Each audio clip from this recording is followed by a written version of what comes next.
મને એમ થયું કે આ દુનિયાની અંદર કોકનો કોક મહેમાન થાય. આજે રાજકોટના મહેમાન મોંઘેરા અમારા સાળંગપુરવા હનુમાન થયા છે. અને મહેમાનને રાજી કરો. સાંભળો છો, અમારા સરદારજી સત શ્રી અકાલ.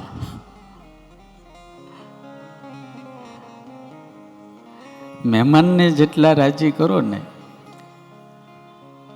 એટલું એને તમારા ઘરે આવવાનું મન થાય ને તમારી ઉપર રાજી થાય ને. જેવો મહેમાન એવો લાભ. સમજાય દરબાર? જેવો મહેમાન એવો લાભ. તો આ દુનિયાની અંદર રામને જેની જરૂર પડે ને એવો મહેમાન એક જ છે ને એનું નામ હનુમાન છે. એક જ છે એવા.